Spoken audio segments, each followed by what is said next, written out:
Chiudiamo la parentesi e riprendiamo il discorso che avevamo interrotto, che era il problema delle traduzioni. Andate al foglio numero 2 e ci divertiamo adesso un poco.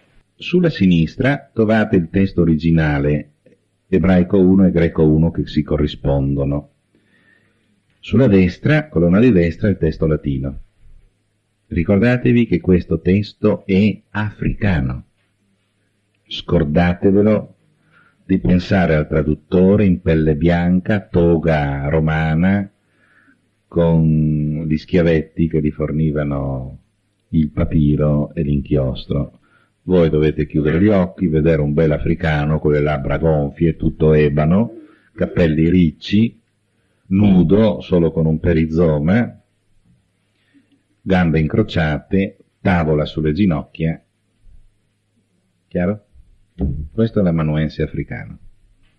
Il testo originale dice: per chi teme il Signore andrà bene alla fine, sarà benedetto nel giorno della sua morte. Principio della sapienza è temere il Signore, essa fu creata con i fedeli nel seno materno. Tra gli uomini essa ha posto il nido, il fondamento resterà fedelmente con i loro discendenti. Anche a una sola occhiata superficiale voi guardate la differenza volumetrica. Però cerchiamo di capire.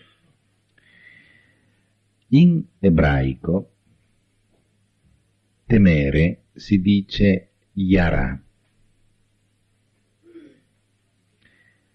In greco fobeomai.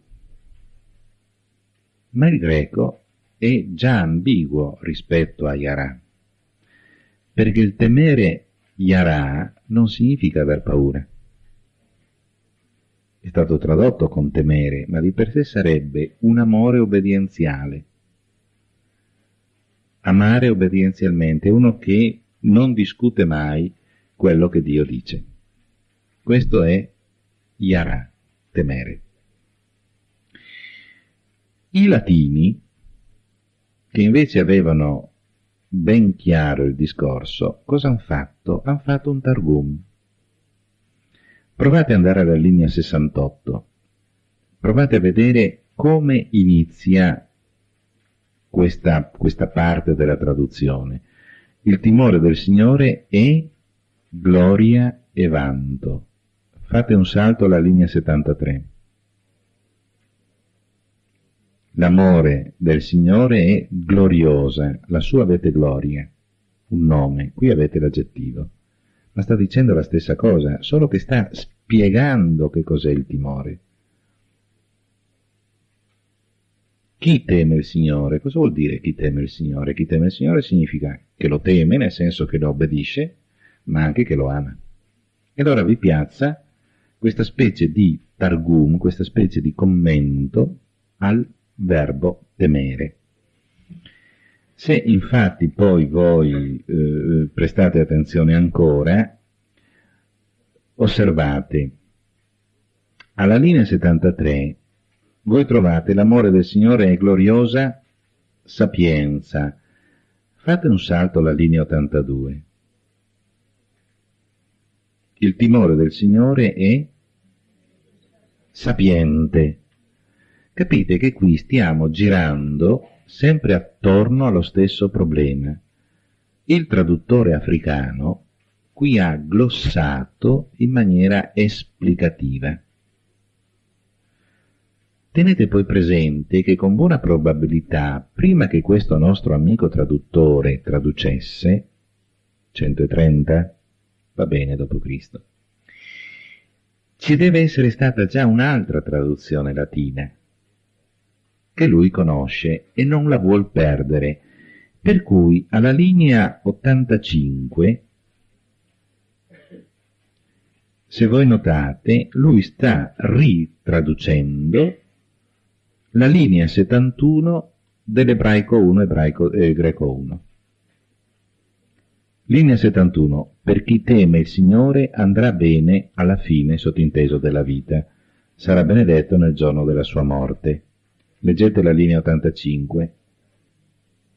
Chi teme il Signore ne avrà bene e nei giorni della sua fine sarà benedetto.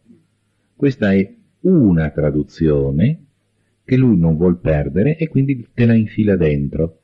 Però lui ha già tradotto quel versetto alla linea 71 perché dice: chi teme il Signore alla fine sarà bene e nel giorno della sua fine sarà benedetto. Ci siete? Poi però dice: se io vado avanti perdo la vecchia traduzione e la infilo dentro. E da questo noi sappiamo che prima della Vetus latina africana ce n'era un'altra che non sappiamo di che origine fosse. Questa piccola esemplificazione che vi ho fatto vi mostra come è delicatissimo lavorare sulle traduzioni dei testi. E come è anche interessante capire come questo tipo di testo allungato latino non è la fantasia del traduttore, il quale dice: mo voglio lasciare la mia traccia per i posteri e ci infilo dentro del mio. No, lui sta continuamente cercando di tradurre secondo le equivalenze statiche, ma anche secondo le equivalenze dinamiche. Cosa vuol dire timore? Tu ti leggi il sopra e il sotto. C'è un qualche cosa di curioso però. Il qualche cosa di curioso lo trovate alla linea 80. Con donne elette si accompagna, in compagnia dei giusti e dei fedeli si può riconoscere. Cosa che c'entra le femmine io non lo so. C'entra. Nel nostro linguaggio, soprattutto se sentite certe persone di una certa età, di una certa formazione classica, dicono: quello era un villaggio di 300 anime. Il suo discepolo direbbe: quello è un villaggio di 300 abitanti. Anime, abitanti. Anche noi adoperiamo il femminile. Qui siamo 120 persone. Anche se un maschio si dice è una persona femminile.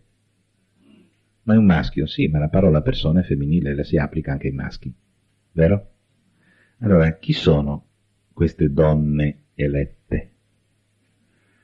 Non sono le femminucce, è la dimensione spirituale di ogni individuo.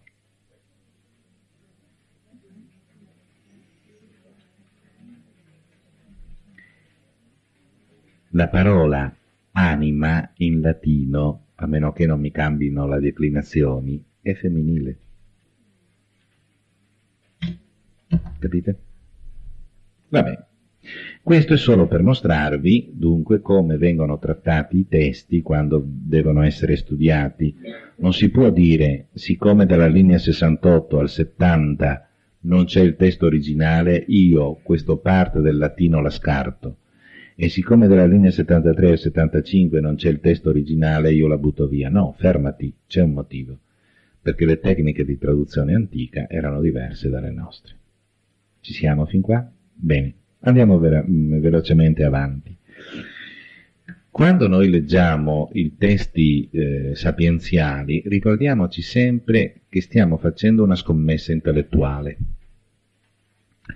Quando noi leggiamo il Corriere della Sera, dico il Corriere della Sera perché è il giornale che leggo io, la Repubblica, che ne so, Gazzettino, La Stampa, il Giorno Libero, l'Indipendente, fate quello che vi pare.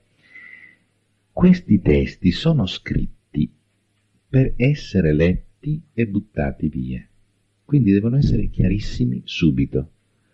Poi con tutte le sigle che ci infilano dentro, chiarissimi non sono, perché il povero disgraziato, in questo caso parlo della mia nipotina, che comincia ad avvicinarsi al mondo sociale, comincia a chiedere: che cos'è il DPF? Che cos'è l'Unione? Cos'è la CDL? È mai possibile? Cos'è il PM? E noi lì a spiegare Pubblico Ministero, Casa delle Libertà. Il giornalismo oggi è diventato un siglario. Se non conoscete le sigle, siete sbattuti fuori dall'informazione. Teniamo presente che i testi sapienziali purtroppo sono così. Se voi conoscete le tecniche espressive, bene. E quindi se conoscete tutte le regole del parallelismo, dell'inclusione, dei vocaboli gancio e compagnia bella, ok. Se no non si capisce niente. Io penso che voi ricordiate, perché è l'unico caso in tutta la Bibbia che è splendido, perché il testo letto in maniera innocente dice esattamente il contrario di quello che il testo letto in maniera intelligente vuol dire. E si trova proprio nel Siracide questo testo. Vi ricordate? Meglio la cattiveria di un uomo che la bontà di una donna? Sì? Capitolo 42, versetto 14, c'è un testo che lascia stecchite le femministe, le quali sono incavolate nere con il Siracide. Io dico sempre alle mie colleghe bibliste donna, dico, voi siete neotestamentariste e non capite un Kaiser di ste robe qua, ma se avete un po' di pazienza, io che sono veterotestamentarista ve lo spiego. C'è per esempio una carissima collega, molto intelligente, brava, la Marinella Perrone, che è arrabbiatissima con il Siracide, e io mi diverto a citarglielo, ma pazienza. Il testo dice esattamente così: meglio la cattiveria di un uomo che la bontà di una donna che porta vergogna fino allo scherno. Quindi bisogna leggere tutti e due i stichi, non uno solo, perché il primo principio di lettura di un testo sapienziale è il testo binario, cioè sempre due alla volta, qualche volta anche tre, bisogna sempre stare attenti. Allora il concetto viene sempre chiuso non in una frase, ma in due frasi. Questa è una regola elementare. Questo è un parallelismo. Nell'Oriente i parallelismi sono tre: o è sinonimico, o è antitetico, o è sintetico. Sinonimico è facile perché la prima frase dice la stessa cosa della seconda. L'antitetico, esempio del parallelismo sinonimico: Signore dà sapienza al re e dà consiglio al figlio del re. È sempre lo stesso concetto, figlio del re è un re. Sapienza e consiglio è la stessa cosa. Antitetico, dove si esprime lo stesso concetto, però visto con il punto di vista positivo e col punto di vista negativo. Il Signore veglia sul cammino dei giusti, ma manda in rovina la strada degli empi. Che vi vada o non vi vada. È la stessa idea, ma espressa in positivo e in negativo, per antitesi. Poi c'è il parallelismo sintetico, dove il secondo stico specifica o completa qualche cosa detto nel primo. Risentite. Meglio la cattiveria di un uomo che la bontà di una donna. A capo. Una donna che porta vergogna fino allo scherno. Ferma. Meglio la cattiveria di quale uomo? Qualunque. Meglio la cattiveria di un uomo, non è specificato. Piuttosto che la bontà di quale donna? Qui è specificato quale donna, quindi non di tutte le donne. Ci siete? Allora, meglio la cattiveria di qualunque uomo piuttosto che la bontà di un tipo di donna. La bontà degli altri tipi di donna ci va molto bene, ma la bontà di un tipo di donna no. Qual è questo tipo di donna? Quella che porta vergogna fino allo scherno.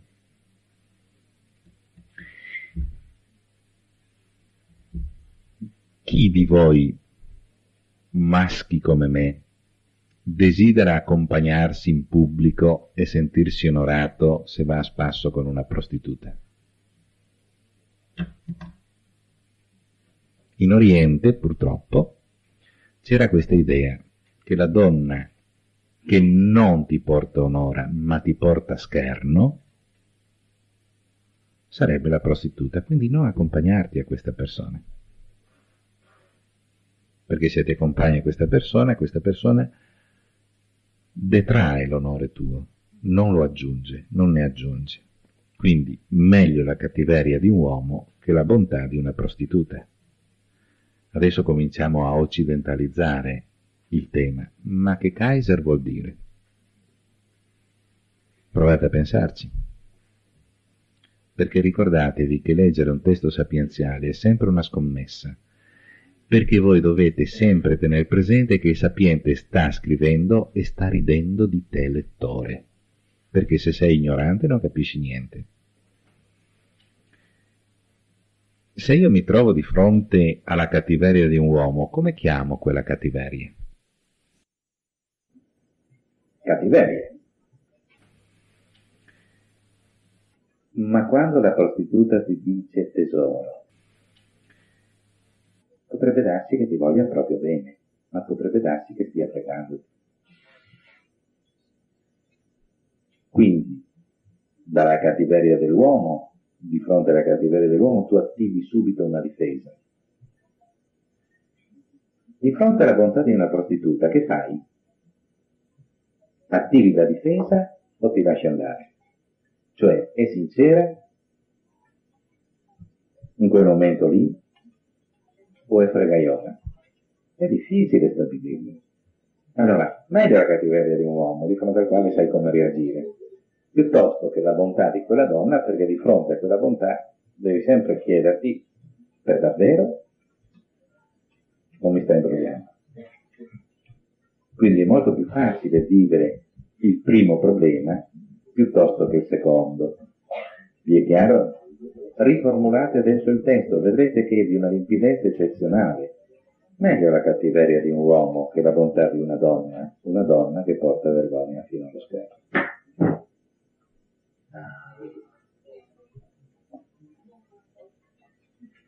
E guardate che di questi testi, soprattutto nell'Antico Testamento, ce ne sono tanti.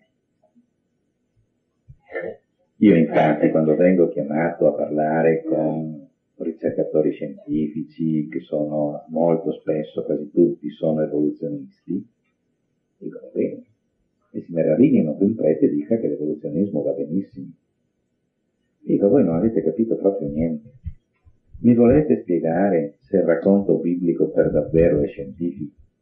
Dal momento che il primo giorno mette la luce e nel quarto giorno mette le lampadine. La Bibbia non vuole fare scienza.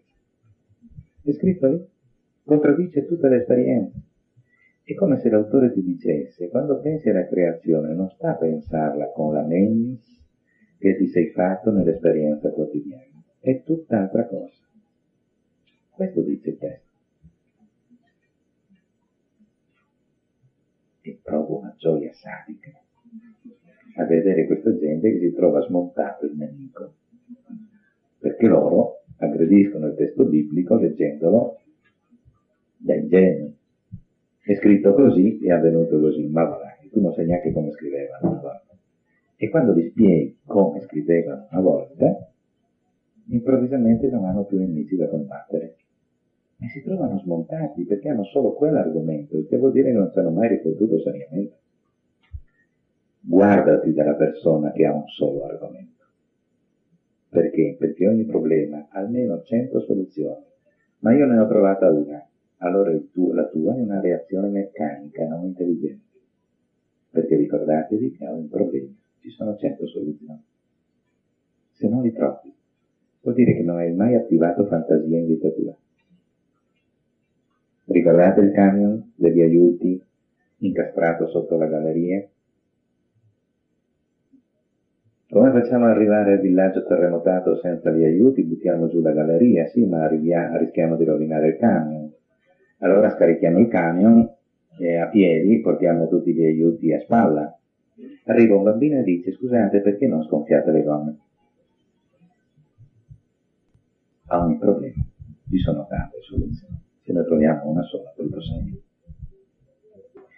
Bene, leggere i testi dunque sapienziali è difficile. Quali saranno i temi che troveremo? L'autore si chiama Gesù, era un nome comune, io lì ve l'ho scritto, è un grande viaggiatore, ve l'ho scritto, è un docente universitario, ve l'ho scritto, consigliere di principe, soprattutto in Egitto probabilmente.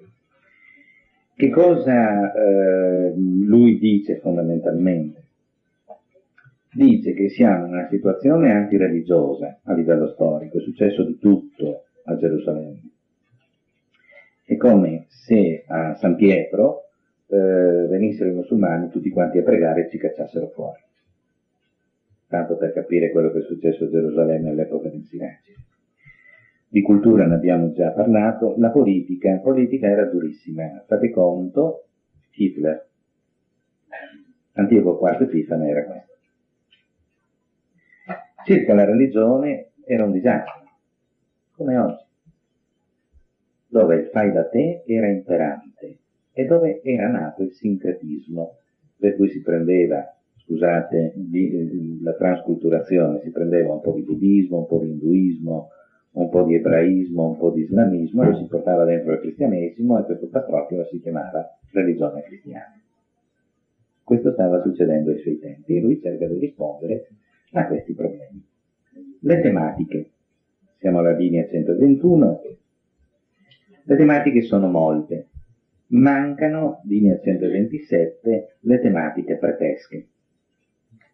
Non ci sono le tematiche dei preti, non si parla di alleanza, non si parla di Pasqua, non si parla del sabato, non si parla della vita ultraterrena, mentre invece si parla di come adoperare la materia grigia, si parla della legge come Torah, come insegnamento, non come diritto, non come aspetto giuridico, si parla del timore di Dio nel modo che abbiamo visto, si parla dei rapporti nella società, il libro era stato scritto fondamentalmente per questo, il rapporto uomo-donna, il rapporto rispetto genitori-figli, sovrano-suddito, padrone-schiavo, padre-figlia, in maniera particolare, perché dice da troppi pensieri. Poi il problema del culto e la vita, mai il culto separato dalla vita, mai la vita separata dal culto. Ed è lì che lui colloca quel concetto che vi ho detto.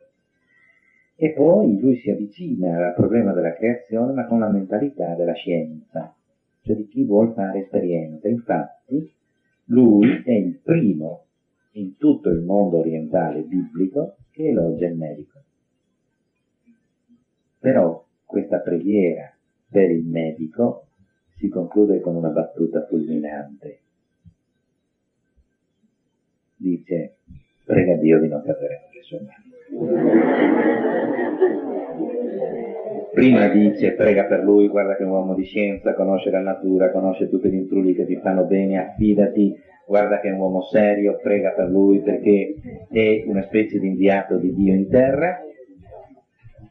Prega Dio di non cadere nelle sue mani. E poi abbiamo invece, in questo caso, finisco così velocemente, abbiamo lo sposalizio dell'ebraismo con l'ellenismo. Mentre nell'ebraismo la storia del passato serve a capire come Dio intervenga nei fatti umani, lui cancella questo aspetto e prende invece il criterio greco. Se voi leggete Erodoto, Tucidide, vedete che questi signori presentano la storia per mostrare la arete, la virtù, quindi le grandi qualità degli uomini del passato, affinché noi, piccoli uomini di oggi, possiamo imitarli. Il Siracide sposa in pieno questa idea e dice: in questo caso l'ellenismo va accolto a piene mani. È l'unico aspetto moralistico del Siracide. Grazie, alla prossima.